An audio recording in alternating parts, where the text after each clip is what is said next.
Bonjour à tous, bienvenue. Bon, ben, je vois que la salle est quand même variée. Travailleur social, gestionnaire, infirmière, psychologue, intervenant en soins spirituels. Mélanie, on a une belle diversité, autant pour les régions aussi, de ce que je vois. Ça a l'air quand même...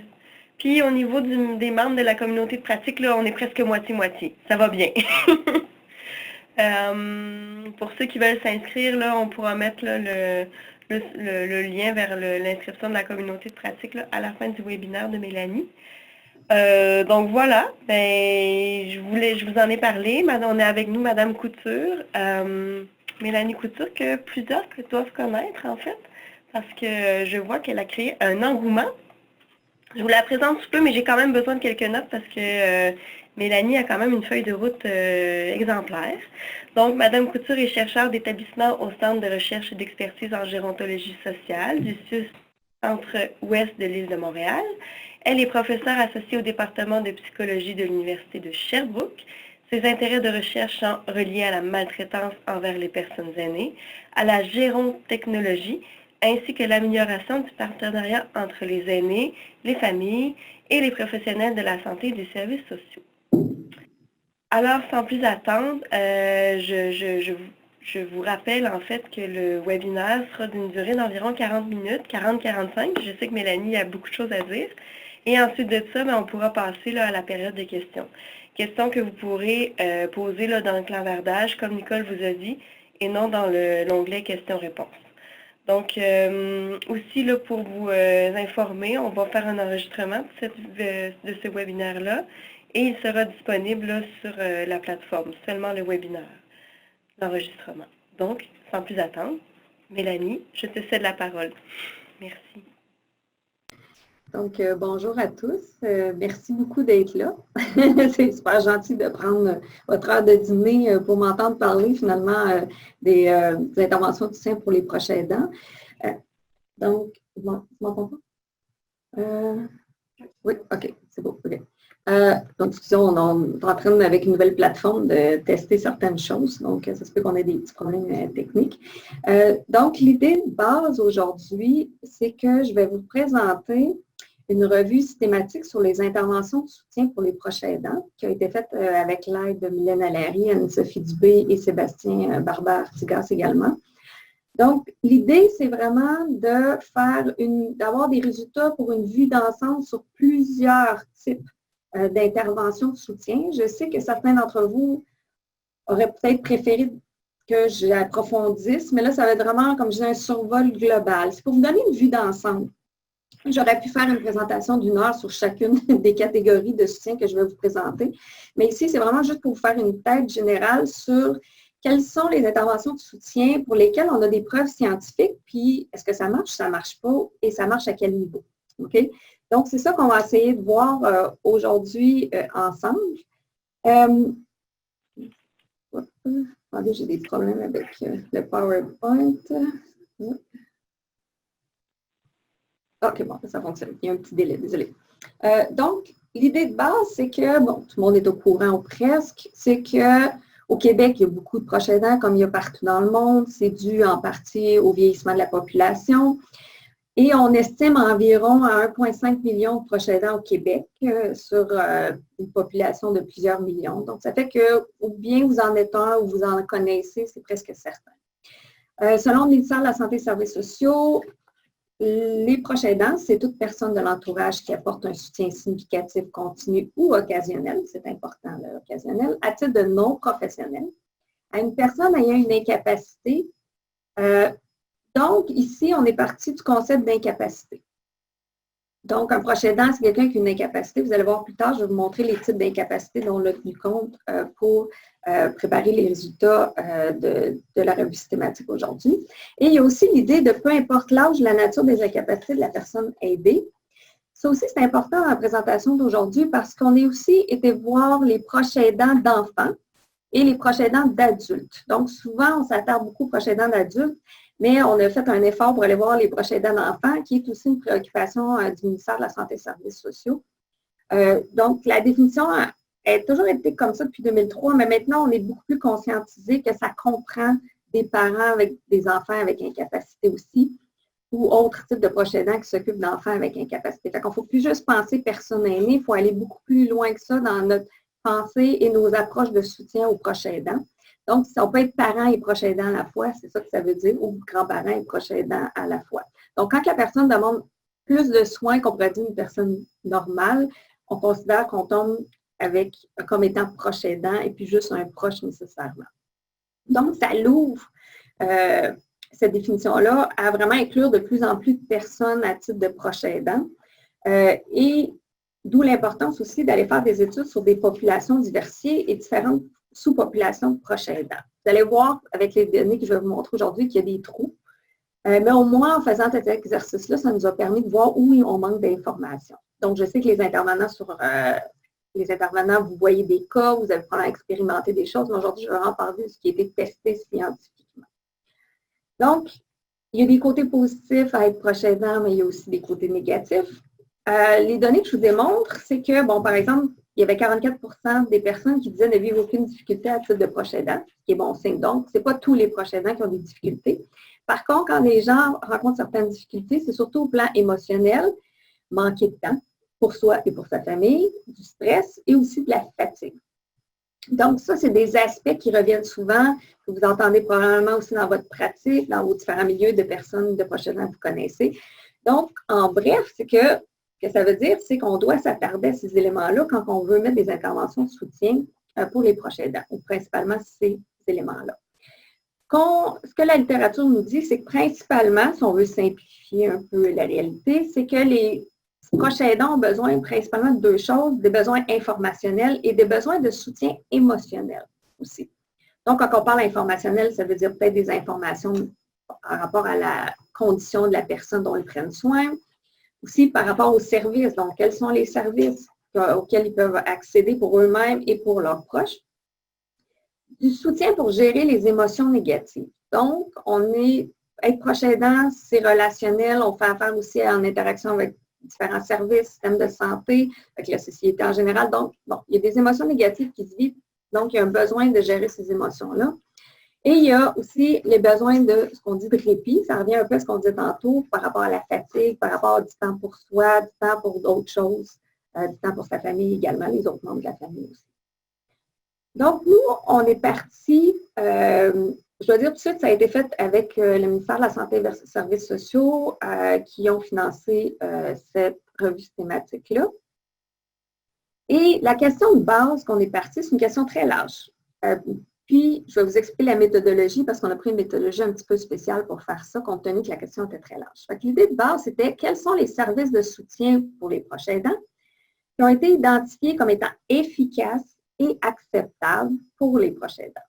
Donc, ce que je vais faire aujourd'hui, je vais vous décrire très rapidement les services de soutien aux proches aidants qui ont été évalués. Donc, ça nous dit en même temps lesquels n'ont pas été évalués. Et les effets de ces services-là également qui sont ressortis à travers plusieurs études. Il faut faire attention quand on veut faire ressortir les données scientifiques, c'est-à-dire que oui, on peut trouver rapidement 2-3 études qui disent quelque chose, mais ce n'est pas ça qui fait que les résultats sont nécessairement valides. Ce qui aide à avoir une image globale de ce qu'on devrait faire pour améliorer les pratiques, c'est en combinant plusieurs études ensemble de qualité, important. Donc, ce que ça veut dire, c'est tout le principe de réplication est important. Donc, quand on a vraiment plusieurs études qui disent la même chose et qui donnent des résultats dans le même sens, ça donne une bonne indication de ce qu'on pourrait faire et ce qui pourrait probablement fonctionner. Donc, ce qu'on a fait, nous, on n'a pas analysé des études, mais on a fait une revue systématique de revues systématiques. Donc, une synthèse de revues systématiques. En anglais, on appelle ça un umbrella review. Pourquoi on a fait ça? C'est que quand on prend une revue systématique, c'est que déjà à la base, il y a eu une recherche documentaire, mais il y a eu une évaluation aussi de la qualité méthodologique des études. Et non seulement on a fait attention à la qualité méthodologique des études incluses, c'est que nous-mêmes, en sélectionnant les revues systématiques, on s'est assuré que c'était des revues systématiques de qualité. Donc, qui doivent avoir évalué finalement la qualité des études qui ont été incluses dans la revue systématique. Donc, on voulait des données de qualité selon les critères scientifiques le plus possible. Donc, peut-être, oui, vous avez des reviews qui ont parlé d'une certaine chose, mais peut-être qu'on ne l'a pas inclus parce que, justement, elle ne suivait pas les critères de scientificité en termes de revue systématique. Et l'avantage du Umbrella Review, c'est que ça nous permet de répondre à une question très large. Donc, au lieu de se concentrer sur juste un type de soutien, on pouvait se concentrer sur plusieurs types de soutien à la fois pour justement avoir une vue d'ensemble. Au lieu de faire une revue systématique par catégorie de soutien, on est allé chercher les revues systématiques qui traitaient de différents types de soutien. Je sais que c'est méthodologique, je vous explique, mais je sais qu'il y en a quelques-uns qui ont ça en arrière de la tête et qui voulaient avoir aussi cette information. Donc, on a pris plein de revues systématiques pour aller chercher les données qu'on va vous présenter aujourd'hui et des revues systématiques de qualité, ce qui va nous montrer une certaine réplication des résultats pour pouvoir dire que oui, on est peut-être dans la bonne voie par rapport à mettre certaines interventions en place auprès de certaines populations. Donc, un petit peu de méthodologie pour que ça soit clair. Donc, première étape importante, c'est qu'avec le ministère, il y avait eu une identification de 11 catégories de soutien différentes à évaluer. Notre revue systématique des revues systématiques a réussi à couvrir seulement 7. Ça veut dire que les 4 autres, il n'y avait pas de revue systématique qui était disponible. Par contre, on est en train de faire des analyses secondaires, mais je ne vous présenterai pas des résultats là-dessus aujourd'hui. Donc, aujourd'hui, je vais vous présenter des résultats en lien avec le répit, les services psychosociaux, les services de suivi et de deuil, services de consultation psychologique, information et documentation, formation, groupe d'entraide et de soutien. Et tout ça, ça devait être des services qui étaient donnés directement au proche aidant. Donc, pas à l'aider, c'était pour le proche aidant, ces services-là. Ceux que je n'aborderai pas aujourd'hui sont le repérage et évaluation des besoins des proches aidants, le dépannage, l'appui aux tâches quotidiennes et le soutien dans les démarches administratives. On est en train d'analyser des données là-dessus, mais ce n'est pas des systématiques reviews, c'est des études comme telles parce qu'il n'y avait pas de revue systématique à cet effet. On parlait des capacités dans la définition au début de proche aidant. Donc, ce qu'on va faire, ici, c'est toutes les catégories d'incapacités qu'on a inclus. En bref, presque tout est inclus. Donc, tout ce qui est problème de mobilité, agilité, douleur, audition, vision, apprentissage, parole, mémoire, déficience intellectuelle et toutes les catégories psychologiques du DSM-5. Donc, tout ça a été couvert. On a exclu finalement presque rien. Là. Donc, ça couvre vraiment tout ça. Ça ne veut pas dire qu'il y a des systematic reviews existants, mais s'ils existaient, on les prenait. On a été constitué 8 banques de données, donc 3 spécialisées en revue systématique et une francophone également. Donc, ça, je vous les laisse là, juste pour vous montrer qu'on est vraiment allé chercher très, très large et dans vraiment plusieurs sources en social, en psychologique, en médecine, etc., pour être sûr de faire le tour. En bref, on a trouvé 2454 références. Après avoir fait la sélection selon nos critères, on a fini avec 76 revues systématiques avec ou sans méta-analyse. Méta-analyse, c'est des analyses statistiques supplémentaires qui ont été faites à partir des données disponibles.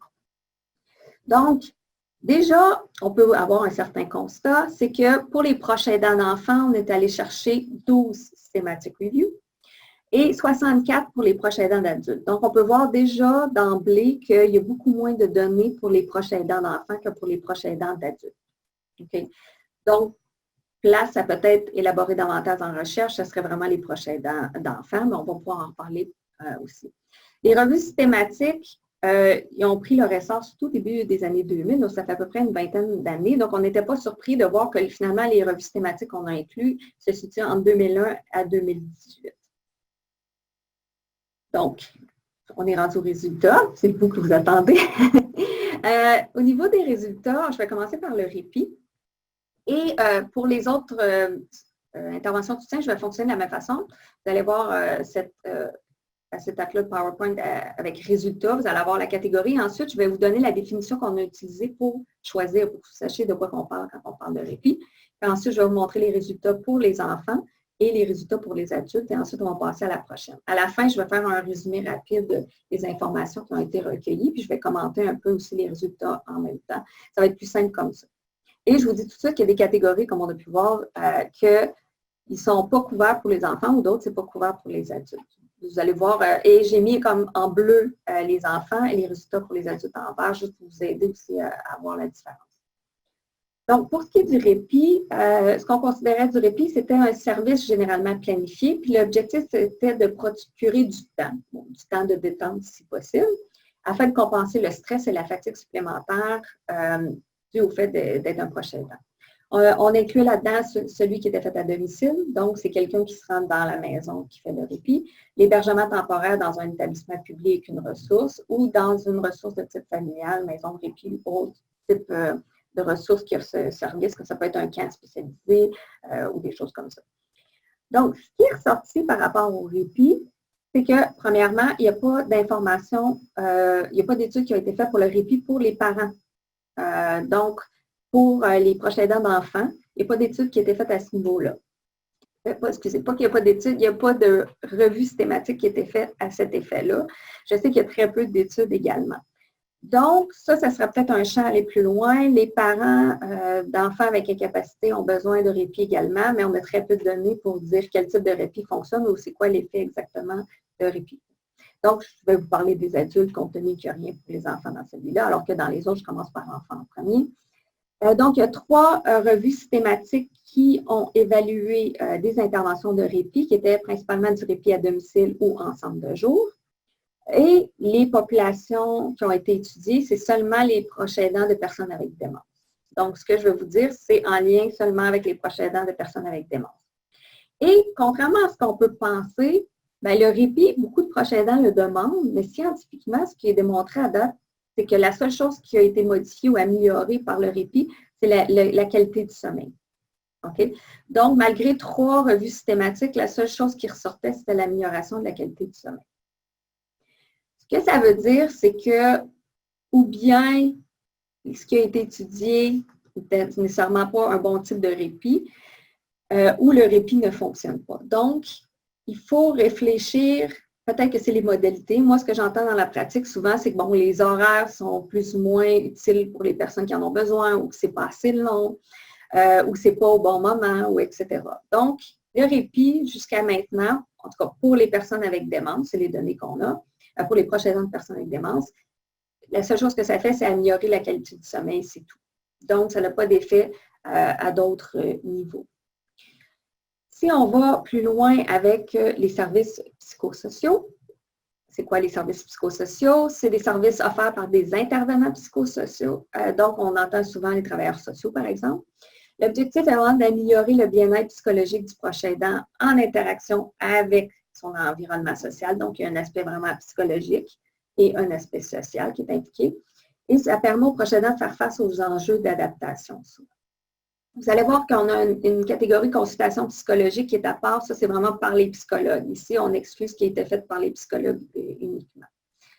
Donc, pour les enfants, donc on a des données à ce niveau-là, il y avait une revue systématique qui a surtout examiné le programme comportemental COPE. Je ne peux pas vous l'expliquer aujourd'hui parce que c'est très long à expliquer, mais si ça vous intéresse, vous pouvez aller sur Internet pour aller voir, bon, c'est quoi exactement ce programme-là, qu'est-ce que ça implique. C'était principalement pour les parents de bébés prématurés. Donc, on était en situation d'hospitalisation à l'extérieur. Le soutien était pour les parents de bébés prématurés. Et ce que ça a démontré, c'est que le programme COPE, qu'il y avait une réduction du stress et de l'anxiété chez les parents. Donc, de ce côté-là, ce programme-là a quand même de plus en plus de données positives pour démontrer des effets sur différentes populations, mais la revue systématique était vraiment centrée sur les bébés prématurés, mais il y a beaucoup d'autres études qui semblent démontrer les mêmes résultats dans d'autres populations également. Donc, en termes de services psychosociaux, c'est le seul qui avait été évalué pour ce qui est des proches aidants d'enfants. Pour ce qui est des proches aidants d'adultes, donc, on avait 6 systématiques reviews qui ont regardé différents types d'interventions. Donc, l'approche pleine conscience, tout ce qui est une approche pour aider les capacités de coping, donc d'adaptation, et il y avait la thérapie par les arts. Les proches aidants étaient très différents les uns des autres, dépendant des revues systématiques. On est allé voir les proches aidants de personnes avec démence, en soins palliatifs, avec le cancer, avec les maladies chroniques ou ayant subi une transplantation. Donc, il y avait vraiment une très bonne diversité de proches aidants. Et ce que les résultats ont démontré, c'est qu'il y avait une diminution de la dépression, une amélioration de l'affect et de la qualité de vie.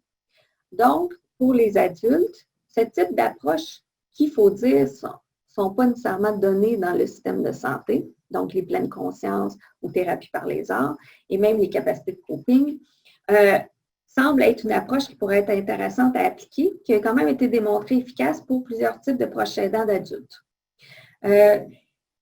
Pleine conscience, on commence à avoir une apparition de plus en plus de ce côté-là. Il faut quand même avoir une formation spécifique à cet effet, puis parfois ça doit être adapté aux différentes populations, mais pour les proches aidants, ça semble fonctionner. Donc, ça, c'est des approches qu'on pourrait peut-être réfléchir à intégrer dans les différents services à plus long terme.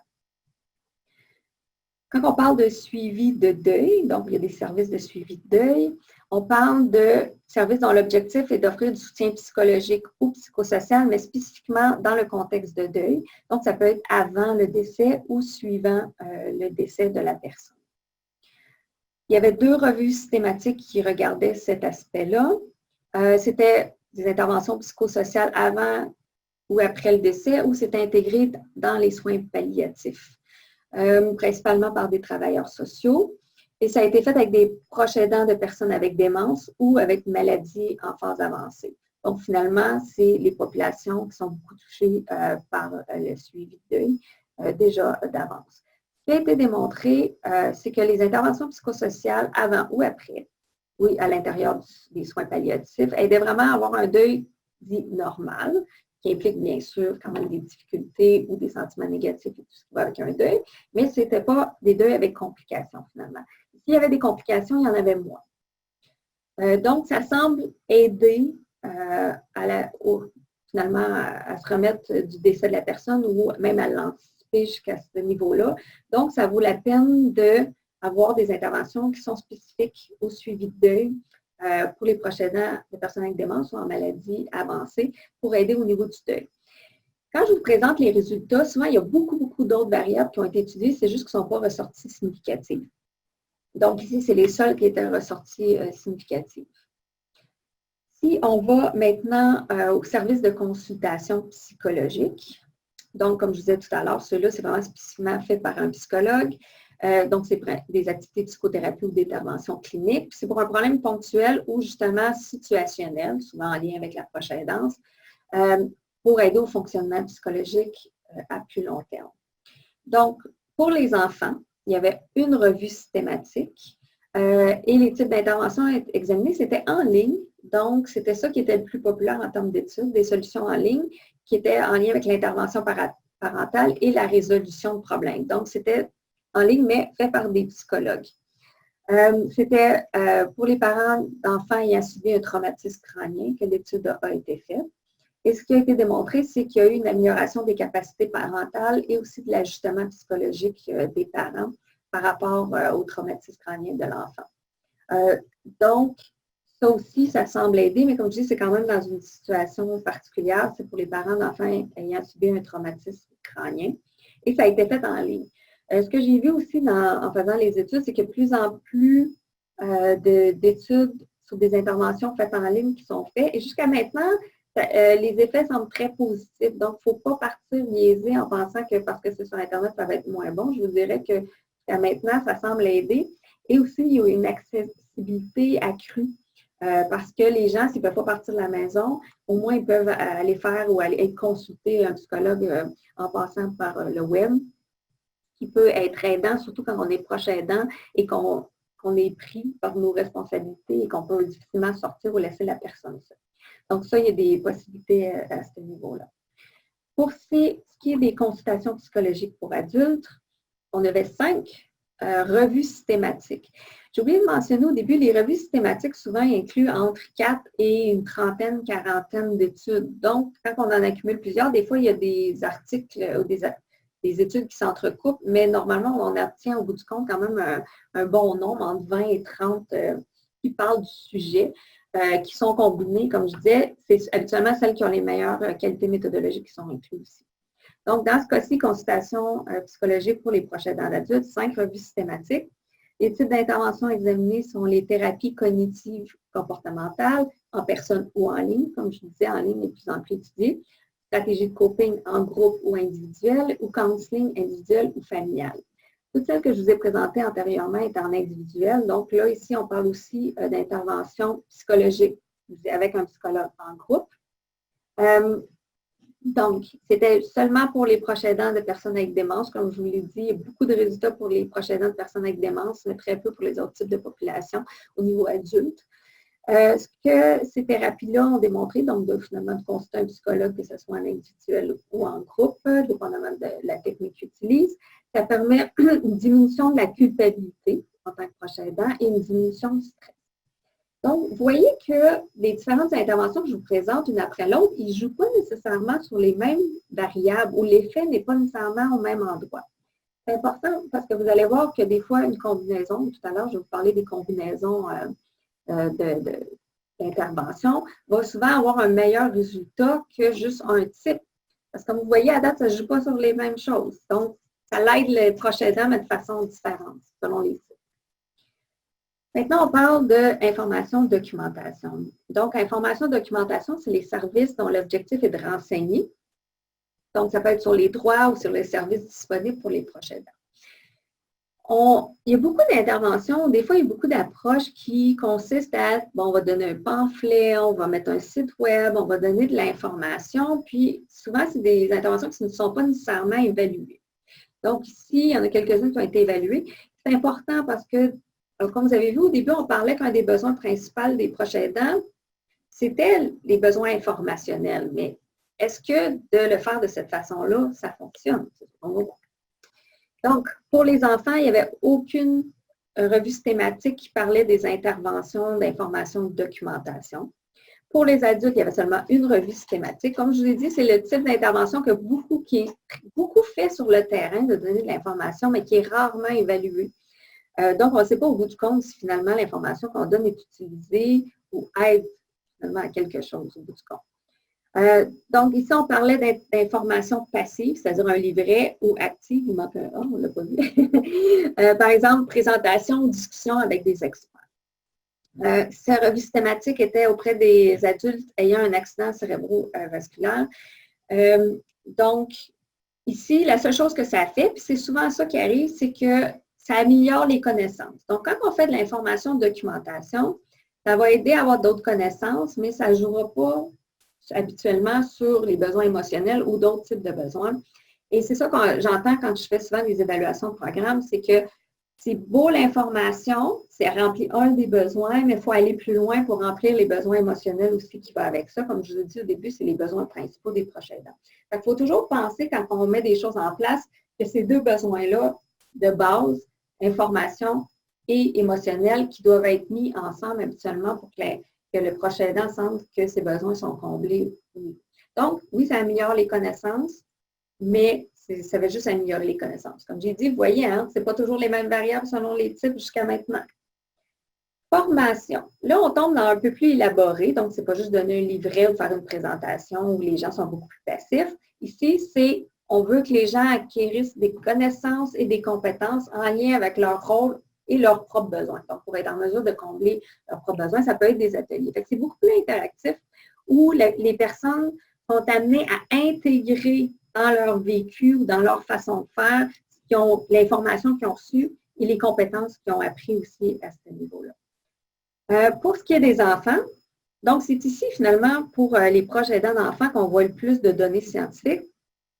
Il y a eu 5 revues systématiques. Donc, c'était des formations en groupe, individuel ou en ligne. Okay? Encore une fois, je vous dis, en ligne est très présent, mais vous remarquez aussi que tout ce qui est en ligne présentement est très présent pour les proches aidants d'enfants, moins pour les proches aidants d'adultes. Donc, les profils de proches aidants qui ont été explorés, il y en a vraiment beaucoup. Donc, les parents, grands-parents, familles d'accueil d'enfants avec des problèmes sociaux, émotionnels, de comportement, autisme ou maladies chroniques. Donc, on a couvert vraiment plusieurs populations proches aidants d'enfants ici pour les formations. Donc, ça a été étudié plus largement. Ce que ça aidait, c'était une diminution du stress, une amélioration des compétences, sentiment d'efficacité et de relations parentales. Donc, vous voyez que jusqu'à maintenant, c'est les formations qui semblent jouer sur l'émotionnel, aider au niveau des compétences aussi, et de la relation, même aussi au niveau relationnel. Donc, jusqu'à maintenant, on peut voir pour les proches aidants d'enfants, c'est tout ce qui est formation qui semble avoir un effet. Vous remarquez aussi, jusqu'à maintenant, puis je vais revenir là-dessus à la fin, c'est que les résultats pour les enfants, proches aidants d'enfants et d'adultes ne sont pas les mêmes pour les catégories de soutien de service. Donc, ça démontre qu'il reste que ces populations-là semblent être un petit peu différentes en termes de besoins ou de soutien et de services. Groupe d'entraide et de soutien, ça, on a vu beaucoup ça pour les proches aidants de personnes âgées. Donc, ce qu'on inclut là-dedans, c'est vraiment, l'objectif, c'est l'entraide et le soutien, mais entre pairs. Fait qu'habituellement, une grosse partie de l'intervention est basée sur les autres proches aidants qui sont présents. Donc, c'est mettre les gens ensemble, puis qui s'aident mutuellement, ils soutiennent, racontent leur histoire. Et ça peut être un à un ou ça peut être en groupe aussi. Mais ces éléments-là, ces groupes d'entraide et de soutien sont habituellement faits sur place, donc en présentiel. Donc, le but, c'est que les gens soient ensemble à la même place. Donc, il y avait une revue systématique pour les parents d'enfants, donc les proches aidants d'enfants. Les profils, c'était des enfants avec incapacité, maladie chronique ou sérieusement malades. Donc, ça couvrait quand même plusieurs types de populations de proches aidants d'enfants. Il n'y avait aucun résultat qui démontrait des effets bénéfiques. Donc, il n'y avait pas de consensus, c'est-à-dire que certaines études disaient oui, certaines études disaient non, mais la réplication des résultats n'était pas concluante à ce niveau-là. Ça veut dire qu'on n'est pas sûr si finalement il y a des effets bénéfiques de faire des groupes d'entraide et de soutien au niveau des parents. Ce que je vous dirais, c'est que au niveau des... oui, j'ai eu un petit point. Oui, au niveau des formations d'adultes, il n'y en avait pas de proches aidants d'adultes non plus. C'est pour ça qu'on avait juste les enfants. Au niveau des groupes d'entraide et de soutien, ce qui est important, c'est qu'il y a quelques données qualitatives qui étaient apportées, puis ce qui expliquait les difficultés rencontrées pour les groupes de soutien avec ces populations-là, c'est que les parents, il fallait qu'ils soient bien combinés ensemble, qu'ils soient des personnes semblables, avec les mêmes préoccupations, les mêmes niveaux de maladie. Mais l'autre chose, c'est qu'il y avait très peur d'une comparaison entre les enfants. Donc, il y avait ce souci-là. Et d'avoir à raconter leur histoire à des personnes qui ne connaissaient pas, ils trouvaient ça difficile. Donc, ça peut peut-être expliquer que pourquoi finalement les résultats sont non concluants. Peut-être que quand les groupes sont bien montés, puis que les gens s'entendent bien, que ça fonctionne bien, alors que quand les groupes, les gens ils sont moins bien matchés, puis que les idées sont un peu plus conflictuelles, peut-être qu'à ce moment-là, ça fonctionne moins bien. Donc, c'est un pensez-y bien. Mais jusqu'à maintenant, ça ne démontre pas d'efficacité comme telle. Par contre, pour les groupes de proches aidants d'adultes, je peux vous dire que là, les recherches démontrent que ça fonctionne. Donc, on avait 3 revues systématiques à ce niveau-là. Et c'était en personne ou sur le web. Okay? Puis, il y avait aussi ce qu'on appelle du befriending. C'est comme on essaie d'être amis, mais en même temps, c'est comme du bénévolat. Okay? Donc, c'est quelqu'un qui est comme un ami qui est là, mais finalement, c'est du bénévolat. Il y a soutien par les pairs, la même chose. Donc, c'est vraiment les proches aidants qui soutiennent d'autres proches aidants. Okay? Et c'était avec les proches aidants de personnes avec démence au niveau des adultes. Ce que ça a démontré, c'est que les groupes de proches aidants de personnes avec démence, que ça diminue le fardeau, la solitude, une augmentation du bien-être, des stratégies d'adaptation, du sentiment de compétence. Et ça amène même à utiliser d'autres soutiens. Donc, ça les encourage à aller chercher de l'aide formelle ou informelle à l'extérieur également. Donc, vous voyez ici qu'il y a vraiment une dichotomie. Pour les enfants, les proches aidants d'enfants, ce n'est pas démontré que ça fonctionne, malgré qu'il y avait beaucoup de revues systématiques et de population, alors que pour les proches aidants personnes avec démence, là, ça semble être démontré que c'est une bonne voie à prendre de faire des groupes d'entraide et de soutien pour ce type de proches aidants-là. Donc, si on continue au niveau... c'est une question ici. Au niveau des catégories, ça vient... les catégories de soutien que je vous présente aujourd'hui ont été déterminées avec, bon, déjà des sources existantes, donc l'appui, le ministère. Et avec le ministère, on a travaillé à détailler ces 11 catégories-là. Je vous en présente 7 parce que les autres, il n'y avait pas de résultats en termes de revue systématique. Et là, ça, c'est important à comprendre. Donc, cette séparation-là a été faite pour aider justement à avoir une image un petit peu plus claire de quel type d'intervention peut être intéressant. Là, j'arrive dans les interventions multicomposantes. Donc, dans les interventions multicomposantes, c'est des interventions qui ont combiné plusieurs, plus de deux et plus, des catégories dont je viens de vous parler. OK? Donc, je vais vous montrer un peu comment ça fonctionne. OK. Donc, pour les proches aidants d'enfants, il y avait 4 revues systématiques qui parlaient d'interventions multicomposantes. Ça, on le voit de plus en plus arriver. Ça revient à ce que je vous disais au début, qu'il faut s'attarder à la fois à l'information, s'attarder aux émotions et à plusieurs besoins des proches aidants en même temps. Donc, pourquoi ne pas le faire tout au même endroit et en même temps? Donc, les types d'interventions examinés pour les proches aidants d'enfants, c'était de la formation combinée avec des services psychosociaux, ce qu'on va parler à partir de maintenant de la psychoéducation, finalement. Okay, donc, ça combine ça. Et auprès des parents, des proches aidants d'enfants, ce qui a été démontré, c'est qu'il y a une amélioration des connaissances, de l'attitude, de la confiance et de l'interaction mère-enfant pour les parents d'enfants prématurés en néonatologie ou problèmes de comportement ou hospitalisés. Donc, pour toutes ces populations-là, qui est quand même plusieurs populations, on voit qu'en combinant plusieurs choses ensemble, ça permet d'aller chercher plus d'effets différents et d'aider la personne à plusieurs niveaux. Donc, comme je dis, c'est de la psychoéducation.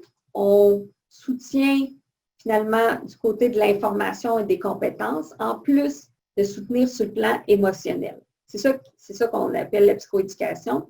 Puis des fois, il y a ajouté aussi de l'information et de documentation par-dessus ces effets-là. Donc, l'idée, c'est vraiment de combiner tout ça pour couvrir tous les besoins. Puis on peut voir déjà qu'il y a une meilleure efficacité à ce niveau-là. Pour ce qui est des adultes, okay, vous vous rappelez qu'on avait beaucoup de revues systématiques à ce niveau-là, mais qui se concentrent beaucoup au niveau des proches aidants de démence, des personnes avec démence. Donc, nous autres, pour cette partie-là, il y avait vraiment plusieurs types de multicomposantes. Donc, il y avait de la psychoéducation.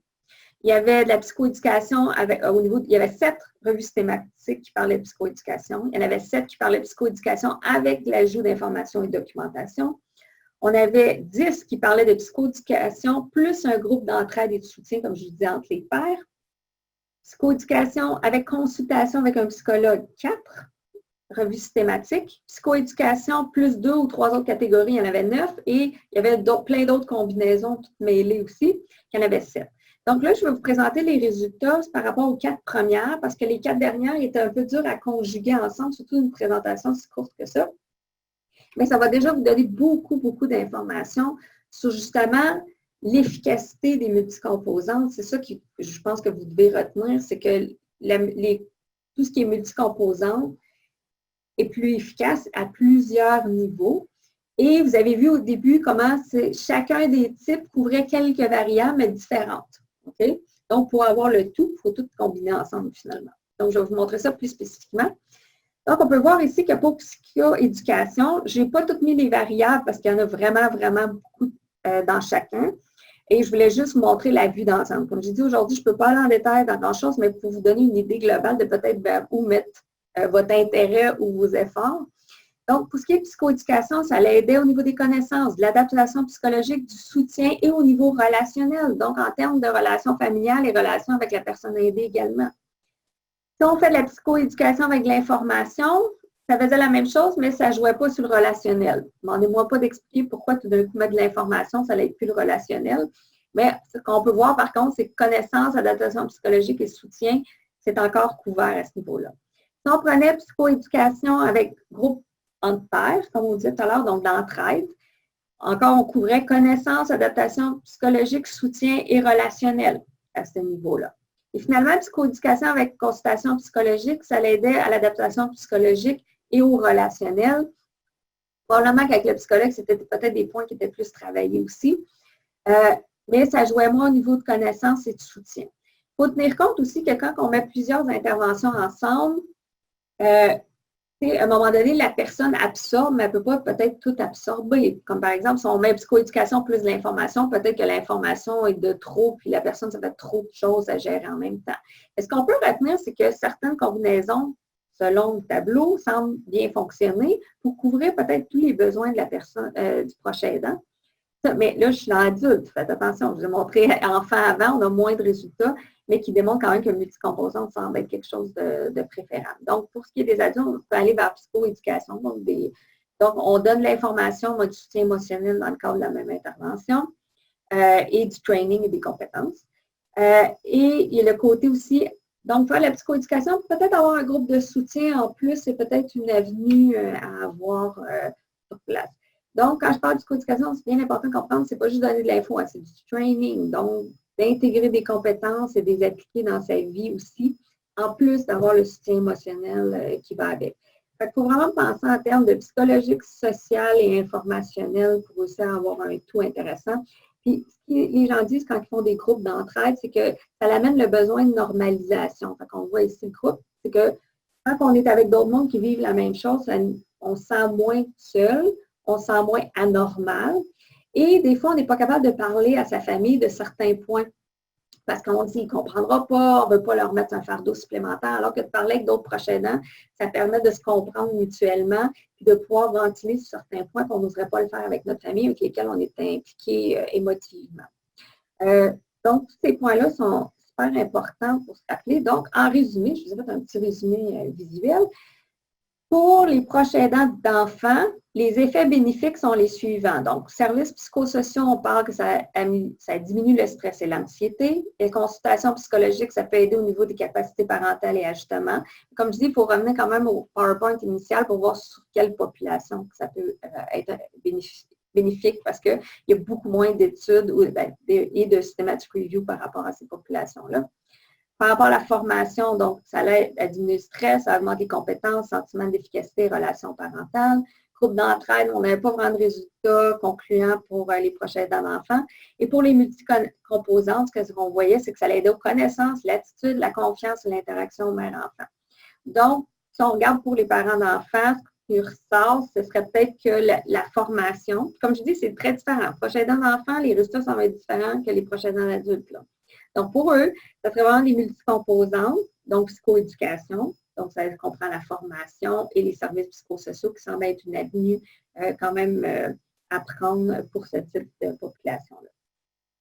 Pour ce qui est des effets bénéfiques pour les proches aidants d'adultes, donc répit, ce n'est pas démontré scientifiquement. Donc, il y a quand même 3 systematic reviews de revues systématiques de fait à ce niveau-là et il n'y a rien qui semble ressortir jusqu'à maintenant. On va pouvoir en faire une analyse peut-être un petit peu plus approfondie pour aller plus loin, pour voir s'il y a des types qui ressortent plus que d'autres, mais jusqu'à date, il n'y a pas vraiment tant de réplication de résultats pour aller vers ça.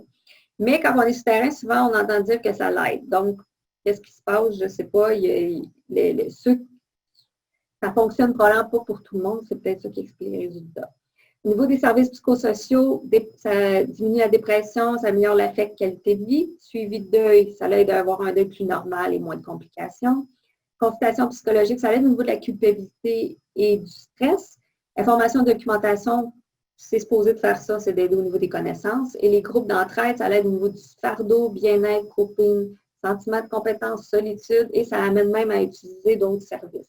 Donc, ce qu'on peut retenir ici, comme je disais tout à l'heure, c'est une intervention psychosociale en psychoéducation avec un groupe d'entraide. Ça pourrait être une option assez intéressante à combiner pour couvrir peut-être tous les besoins des personnes sans non plus avoir des interventions trop élaborées.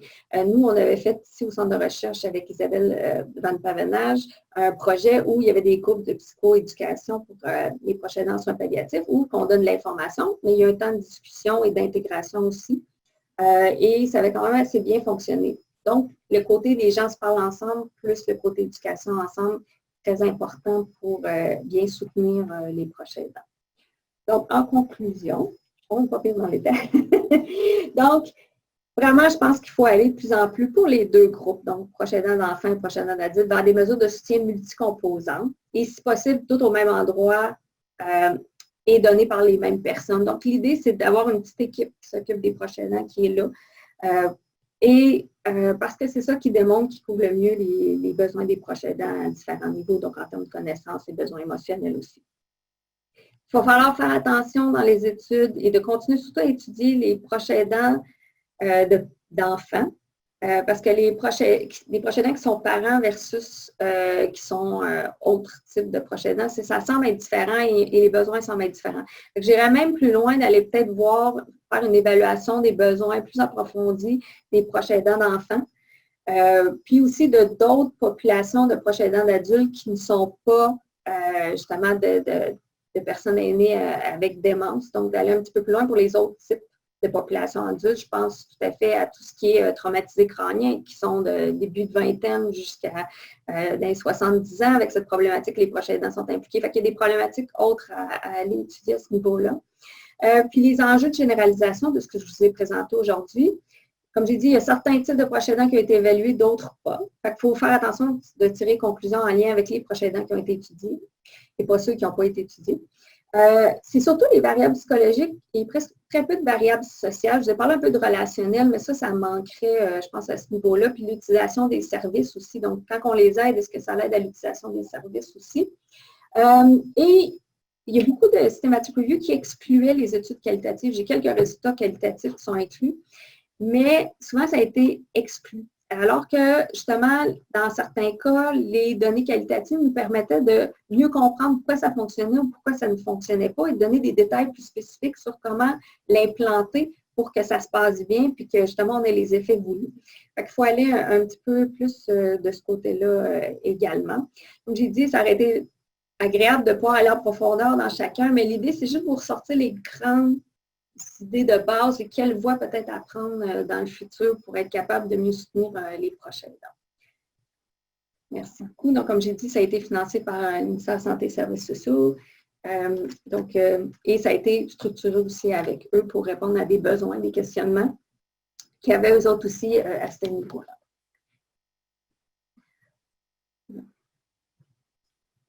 Donc, merci beaucoup, Mélanie. Ben, comme toujours, moi j'apprécie toujours autant les présentations de Mélanie qui sont toujours très concrètes et très ancrées dans le terrain. Ça me fait penser, Mélanie, je t'ai entendu souvent dire à quel point pour être proche aidant, il y avait une notion d'être compétent et avoir de la compassion. Puis on dirait que dans ce que tu ressors, il y a beaucoup de... En tout cas, moi, ça me sonne beaucoup de cloches. Pour ceux qui veulent poser des questions à Mélanie, on est toujours dans les clavardages. N'hésitez pas, ceux qui ont du son là, par leur ordinateur, vous pouvez ouvrir votre micro pour poser vos questions. En attendant, j'avais un commentaire ici qui a été émis, que je voulais partager avec vous. C'est, bon, je ne sais pas le nom, c'est Hama, H-A-M-A 5550, qui mentionne, c'est peut-être, on parlait du répit, là. C'est peut-être parce que le répit n'est pas donné en quantité suffisante ou qu'il doit peut-être être jumelé avec un autre service, exemple le soutien psychosocial pour donner des effets positifs. Tout à fait. Oui, bien, c'est ça que je pense. Moi, ce que j'ai vu sur le terrain, parce que je fais des études auprès des proches aidants, puis je suis impliquée là-dedans presque une vingtaine d'années, puis c'est ça qu'on entend souvent, c'est que ils ont besoin, les gens disent « j'ai besoin de répit », mais à un moment donné, d'avoir quelqu'un qui vient chez toi puis tout expliquer, c'est demandant. D'aller porter l'habiller, aller porter la personne, d'aller la chercher, ça ne donne pas tant de temps que ça parce qu'il y a beaucoup d'efforts de déplacement. Donc, oui, ils veulent du répit. Donc, en bref, ce qu'ils disent, les proches aidants, c'est que je veux avoir du temps pour moi, je veux avoir du temps tout seul ou du temps pour aller faire d'autres choses. Mais ça demande tellement d'efforts qu'à un moment donné, je vais rester à la maison parce que me battre avec la personne pour l'habiller le matin, l'amener là-bas, passer dans le trafic, revenir. Là, je suis à Montréal, c'est sûr que le trafic est pire qu'ailleurs. Mais ça demande beaucoup d'efforts. Fait qu'à un moment donné, ils disent c'est plus demandant. Finalement, c'est une charge mentale tellement grande juste d'aller obtenir le répit que finalement, je laisse tomber. Okay? Donc, c'est ça des fois. Fait que c'est pas que ça...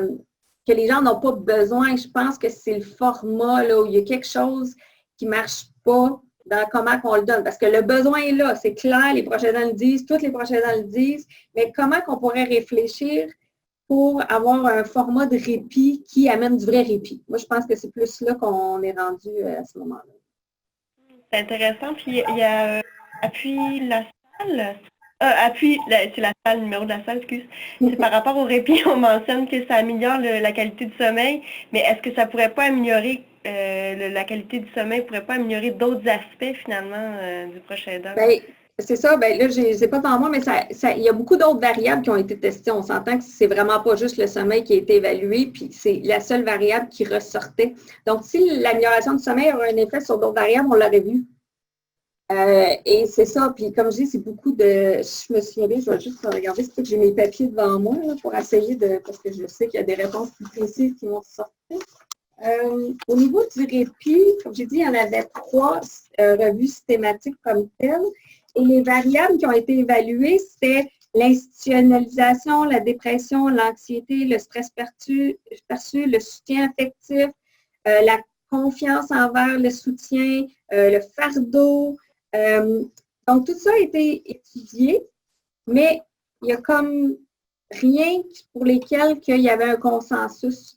Et finalement, ça ressortait toujours dans le même sens. Donc, ce que ça dit, c'est que finalement, peut-être pour certaines personnes, il y a des effets, parce que des fois, pour des études, ça a démontré, l'autre, ça a démontré qu'il n'y en avait pas. Mais c'est ça qu'il faut aller un petit peu plus loin, d'essayer de voir dans quelle situation ça fonctionne, dans quelle situation ça ne fonctionne pas. Puis d'aller plus loin à ce niveau-là. Puis souvent, c'est là que, comme je vous disais, que le qualitatif joue un rôle, parce que ça nous permet vraiment de décortiquer, d'avoir des variables qu'on n'a pas mesurées. Ça a peut-être des impacts sur des variables qui n'ont pas été mesurées, mais ça ne joue pas sur l'institutionnalisation, dépression, anxiété. Puis même dans un des reviews, ça disait que ça augmentait l'institutionnalisation. La logique était la suivante, c'est que la personne, elle se rend compte finalement, une fois qu'elle a un congé, à quel point elle est fatiguée, puis qu'elle a besoin, elle n'est plus capable. Fait que lui donner l'espace mental pour réfléchir par rapport à cette situation, lui a fait conclure que je ne suis plus capable. Fait que même si je prends un repos de quelques jours ou d'une semaine, c'est pas assez. Donc, il faut faire attention. Donc, le répit, il ne faut pas nécessairement le voir non plus comme quelque chose qui va aider à ne pas institutionnaliser. Ça peut faire que la personne va institutionnaliser. Fait que c'est ça que je dis, on a quand même plusieurs données parce qu'on a une trentaine d'études qui ont étudié le répit qui sont inclus dans ces 3 revues systématiques en tout, là, je dirais différentes. Fait qu'il n'y a pas plus de variables que ça ressorti, c'est que c'est peut-être pas le meilleur moyen pour aider ces aspects-là. On l'a vu, là, la psychoéducation puis les groupes de soutien jouaient sur la dépression puis d'autres aspects. Fait que si c'est de la dépression, du stress, c'est d'autres moyens qui semblent fonctionner que le répit. Fait que c'est ça qu'il faut regarder. Mais il y a une réflexion à avoir à ce niveau-là. Et c'est quand même une nuance importante, puis ça a l'air de faire réagir aussi beaucoup de personnes. Est-ce qu'il y a des études en cours par rapport à la différence entre, attendez un petit peu, ça a commenté, entre les interventions en ligne là, et les interventions comme plus classiques? Là? Oui, ça commence à apparaître tranquillement, ces différences-là. Mais comme je vous dis, moi, ce que j'ai vu pour en ligne, puis je n'essaie pas juste de vendre, parce que moi aussi, je fais des trucs technologiques, mais sincèrement, plus je regarde les études, plus ça semble être une voie d'avenir. Mais ce qu'il faut, encore là, ça dépend toujours des utilisateurs. OK? Donc, il faut que la personne soit à l'aise d'aller en ligne, puis ça lui permet. Puis quand je parle des interventions en ligne, ce n'est pas juste d'aller chercher de l'information en ligne, c'est qu'ils vont avoir des contacts avec des personnes comme on fait aujourd'hui, finalement. C'est comme si vous faites un Zoom avec quelqu'un ou avec un groupe, OK? Comme on fait les réunions sur Zoom, par exemple.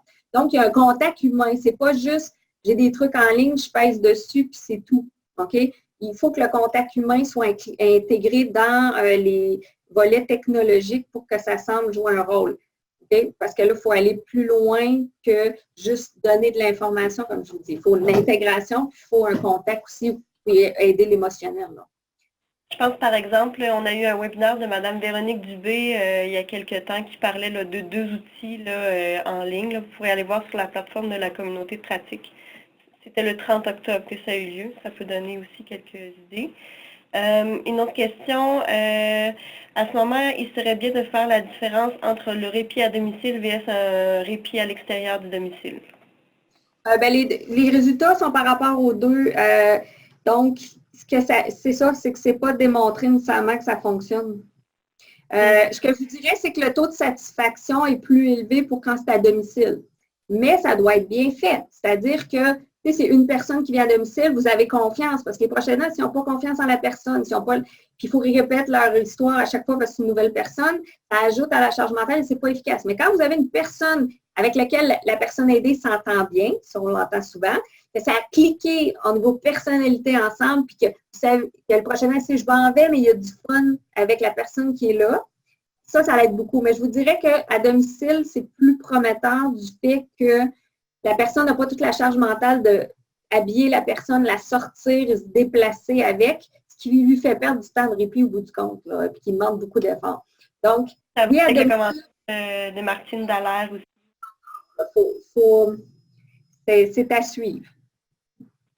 Oui, ben vraiment. Dans le fond, Madame Martine Dallaire disait aussi là, qu'il y avait une question là, de lourdeur là, lorsque c'est jamais les mêmes personnes là, qui donnent le répit. Donc ça rejoint un peu ton commentaire. Est-ce qu'il y a des études sur les besoins et les impacts de l'information, de la formation et sur les aspects juridiques, notamment liés à la perte d'autonomie? OK. Bien là, ça, c'était une des catégories. Dans les démarches administratives, c'est là-dedans qu'on avait inclus tout ce qui était juridique. OK? Et là, donc, c'était plus le soutien aux démarches administratives. Là, on est en train de regarder les études, parce que là, on n'était plus dans les systematic review parce qu'il n'y en avait pas. Donc, on était plus dans les études. Il n'y a pas grand-chose de fait à cet effet-là. Tout ce qui est soutien dans les démarches, on est en train d'analyser ça et souvent, c'est intégré dans tout ce qu'on appelle le concept de case management. Fait que souvent, ça va être les travailleurs sociaux qui vont faire ça, puis expliquer, puis bon.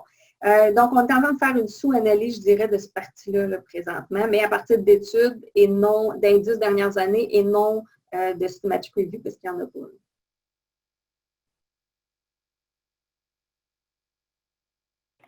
Ça continue, Mélanie, on a de plus en plus de questions. À titre de psychoéducatrice, je me questionne sur les études recensées, si elles portaient uniquement sur des activités à caractère psychoéducatif ou s'il s'agissait de programmes psychoéducatifs animés par des psychoéducateurs. Ça revient. C'était pas nécessairement par des psychoéducateurs, on a vu des travailleurs sociaux, puis plein d'autres trucs comme ça. Là.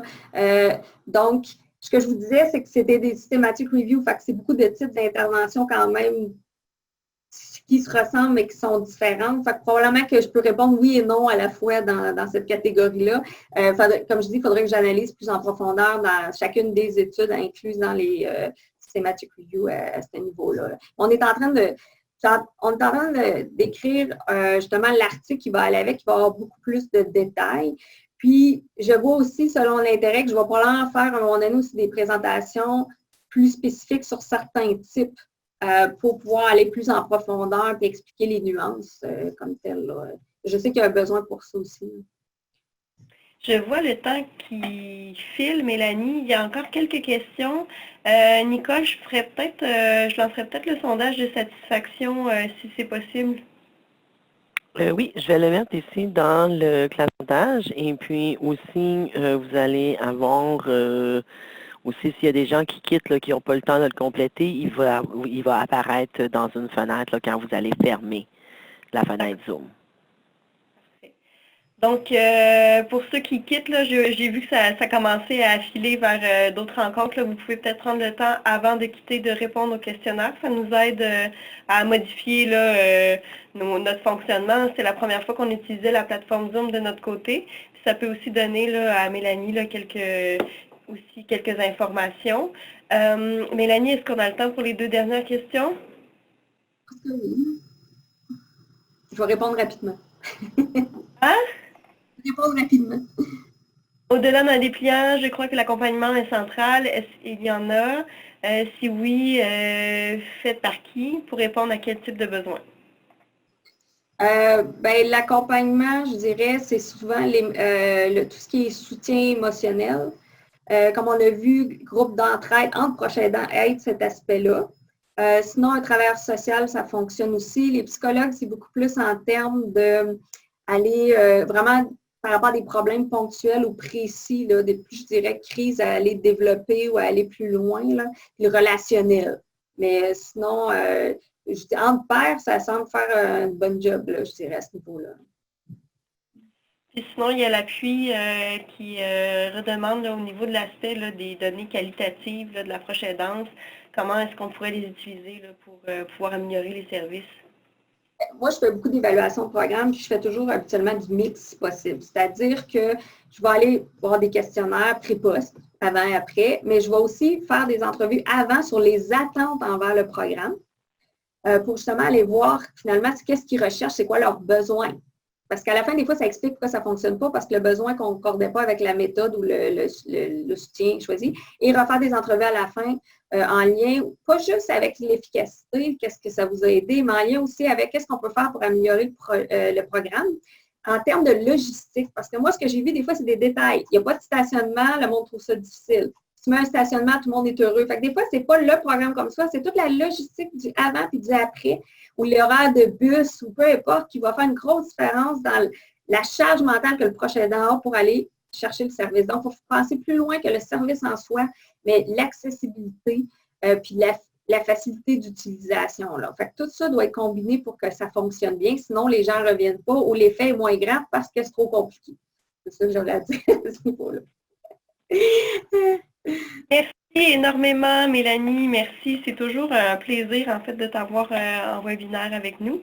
Merci aussi aux gens qui ont été là. Vraiment, c'est une belle collaboration avec le CREGES aujourd'hui auquel on assiste. Vraiment, ça a été plaisant. Donc, je vous laisse quitter. Donc, s'il vous plaît, si vous pouvez répondre là, au formulaire. Si vous avez d'autres questions, Mélanie, je crois que tu as envoyé tes coordonnées aussi sur le dernier slide de ton PowerPoint. Est-ce que, je ne sais pas si ça restait assez longtemps. Si tu veux l'écrire, c'est un courriel auquel les gens peuvent t'écrire, tu peux l'écrire dans la conversation. Là. Je vais le mettre à l'écran. Attends un petit peu. Je vais faire mon chien. Au niveau de l'enregistrement, ce sera seulement le vidéo qui sera disponible. C'est ça. Donc, vous pouvez nous rejoindre au CREGES comme tel. Sur le site web du CREGES, mon profil est là aussi.